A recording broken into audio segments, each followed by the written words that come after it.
Russia's burning, not metaphorically, literally. The Kerch Bridge, the single most photographed symbol of Russian permanence in Crimea, the structure Vladimir Putin personally drove a truck across in 2018 to declare the peninsula sealed forever to Russia, is in the worst operational condition it has been in since the day its concrete was poured.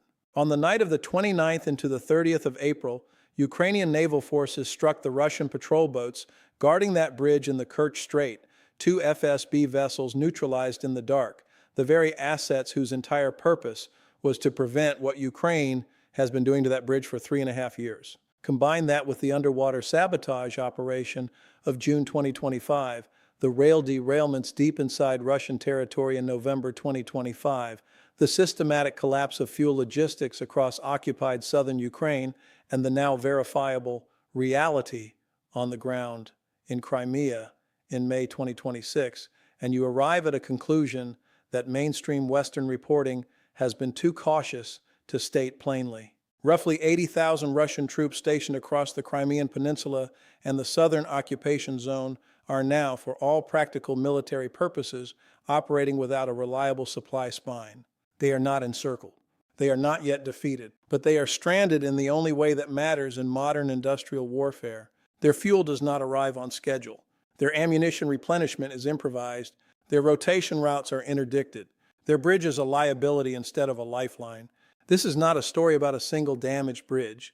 This is a case study in why Russia's entire theory of holding Crimea was strategically bankrupt from the day the first pylon was driven into the seabed in 2016. I have spent decades studying how armies move, how they are fed, how they collapse, and let me tell you what you are actually watching.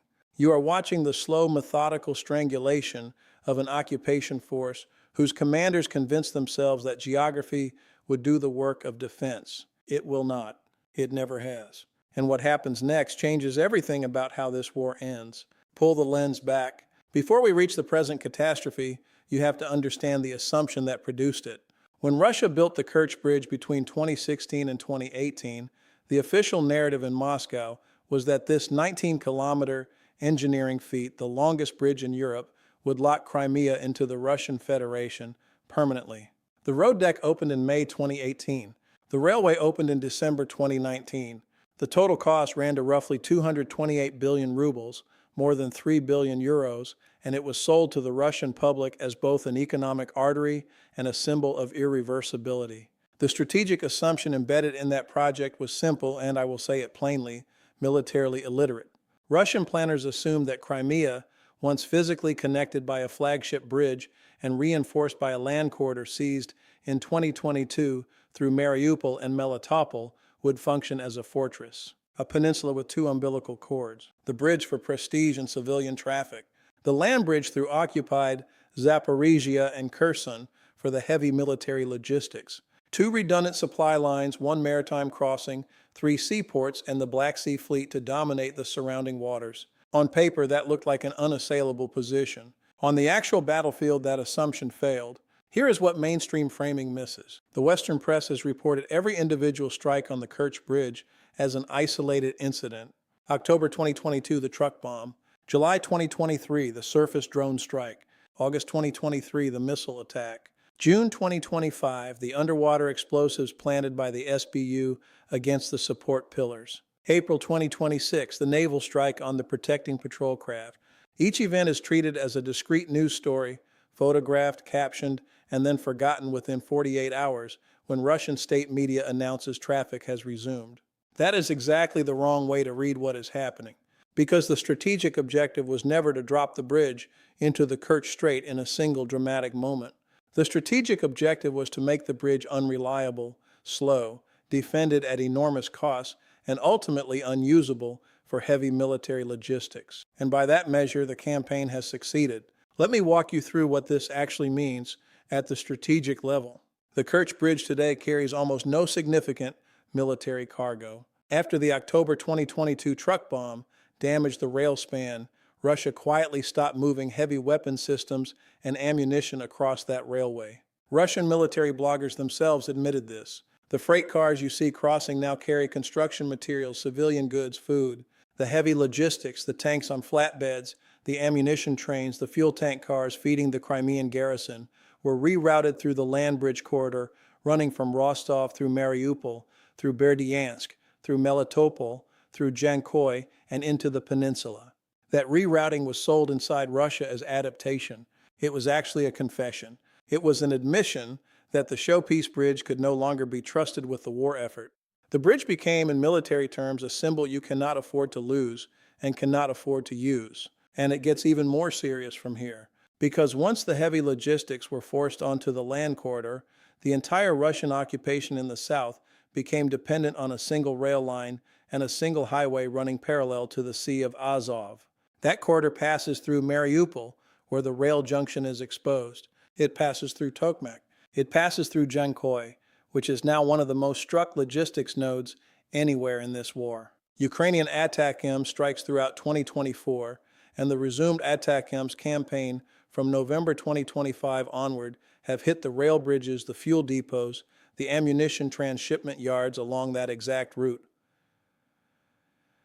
The Hudson Institute analysis published this year is correct in its conclusion, even if it focuses on a different bridge entirely.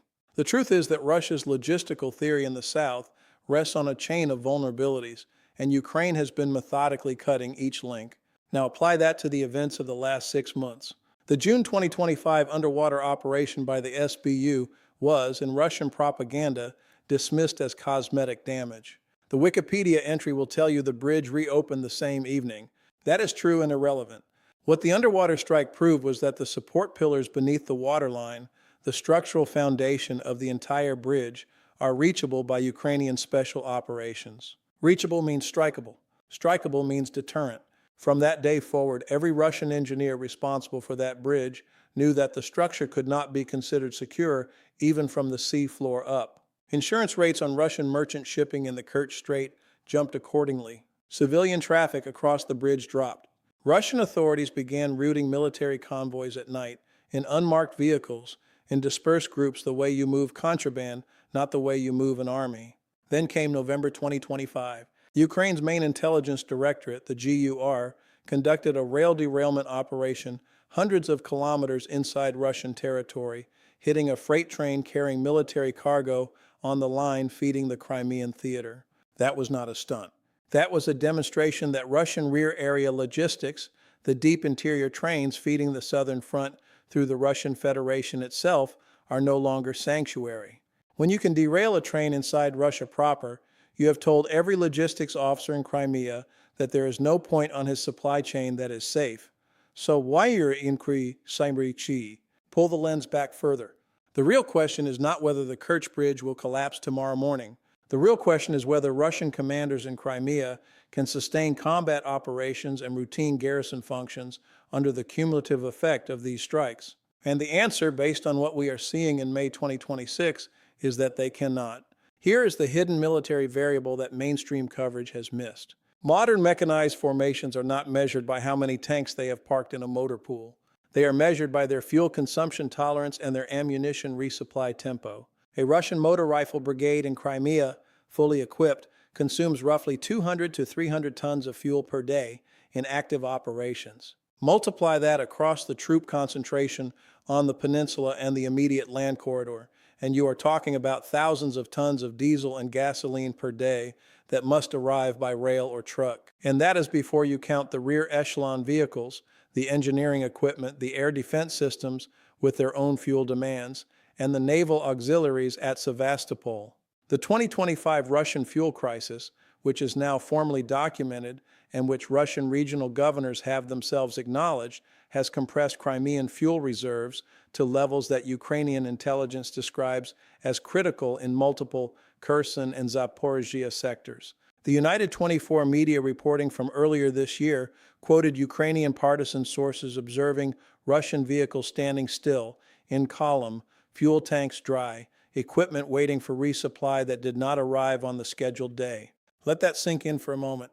The largest occupation force on European soil since 1945 has units that cannot move because the diesel did not get to them. And it gets even more serious from here. Because the 80,000 troop figure is not a propaganda number. It is the rough force level estimate for Russian regulars, naval infantry, FSB border troops, Rosgvardia internal security, and supporting elements concentrated across Crimea and the immediate northern approaches. That force was designed around an assumption of secure rear area logistics. It was designed to be supplied by two redundant routes, the bridge and the land corridor. Today, the bridge carries almost no military cargo, and the land corridor is being interdicted from the air, from the ground, and from inside Russia itself by partisans and intelligence operations. This is not encirclement in the traditional sense. The Russian troops are not surrounded by Ukrainian infantry.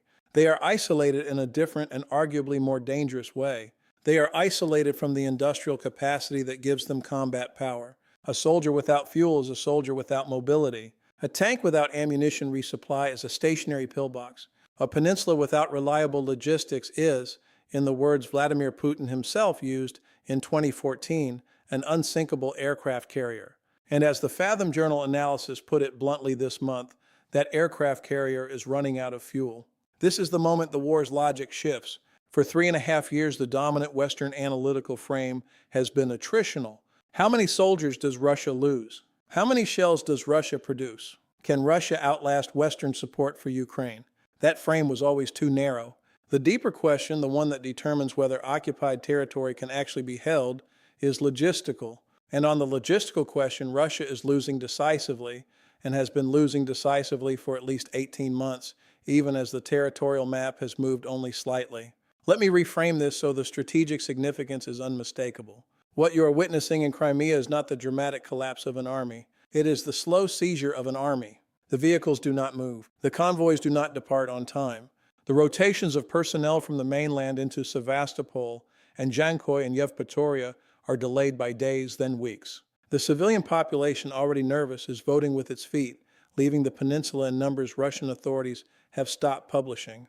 And the Black Sea Fleet, the once vaunted maritime instrument that was supposed to dominate the northern Black Sea, has been pushed eastward to Novorossiysk because it cannot safely operate from Sevastopol against Ukrainian naval drones and missile strikes.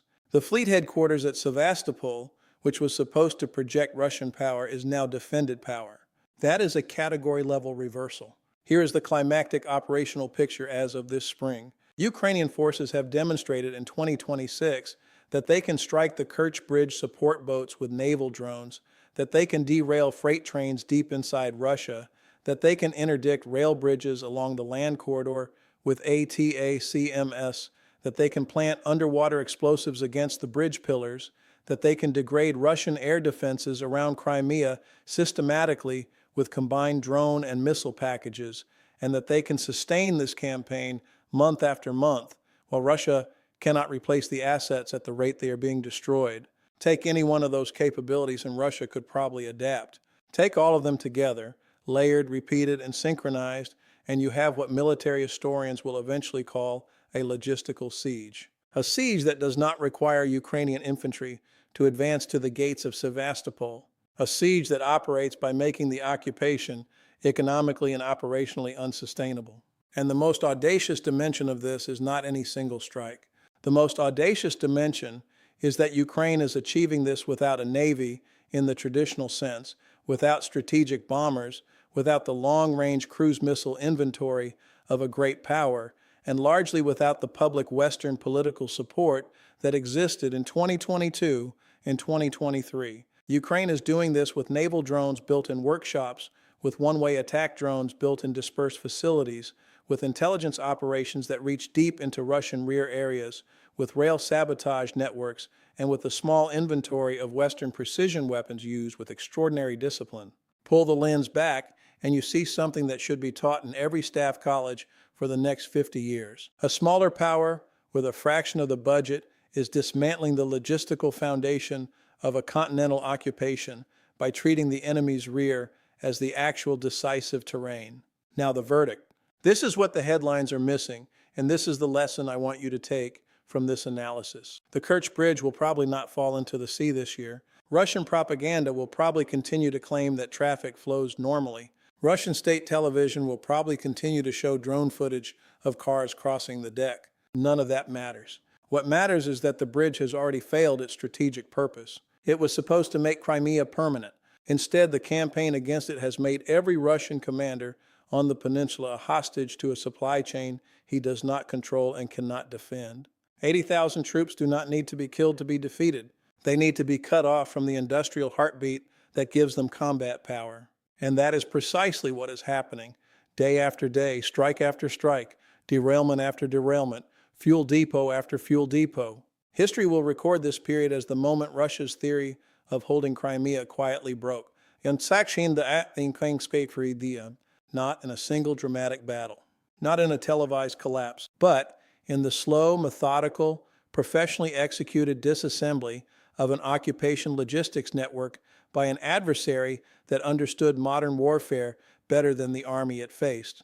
Putin called Crimea an unsinkable aircraft carrier. He was wrong about the metaphor. Aircraft carriers can be sunk. Peninsulas cannot. But peninsulas can be starved, and that is the larger pattern this confirms. Across every front of this war, from the strategic bomber bases struck inside Russia in Operation Spiderweb, to the oil refineries burning across the Volga region, to the rail bridges along the Azov corridor, to the patrol boats sunk in the Kerch Strait, the same doctrinal truth is being demonstrated again and again. Russia built a military for parades and an army for occupation, but it failed to build a logistics network that could survive a determined, distributed, intelligent adversary striking its rear. Ukraine built that adversary out of necessity, and the consequences are now becoming impossible for even sympathetic Western analysts to ignore. So what happens next? The honest answer is that we are about to find out whether an occupation can be sustained when its logistics are perpetually contested. There is no historical model that maps cleanly onto this situation. The closest parallels the German position in North Africa in 1942, the Japanese position in the Solomon Islands, the Soviet position in Afghanistan, all suggest that once your rear is unsafe, the front becomes mathematically unsustainable within 12 to 24 months of sustained pressure. We are well inside that window now. Whether Russia chooses to negotiate from a position of recognized weakness, or whether it continues to deny the reality on the ground until the denial becomes politically catastrophic in Moscow itself, is a question I cannot answer for you tonight. What I can tell you is that the 80,000 troops in Crimea are no longer the strategic asset they were intended to be. They are the strategic liability Putin built with his own hands when he assumed a bridge and a corridor would substitute for genuine military strength. Stay with this channel, because the questions that remain do not have simple answers, and the next phase of this war will be decided not at the front line, but in the rear, in the rail yards, at the fuel depots, beneath the support pillars of bridges that were never as permanent as the men who built them believed. If this analysis helped you see past the headline framing and into the actual strategic mechanics of what is unfolding, please subscribe to the channel and help us reach our goal of building the most clear-eyed military analysis community on this platform. Your subscription is what allows this work to continue, and the work has never mattered more than it does right now. The history of this war is being written in real time, and you deserve to read it from someone who has spent a career studying how armies actually win, lose, and collapse. I will see you in the next analysis.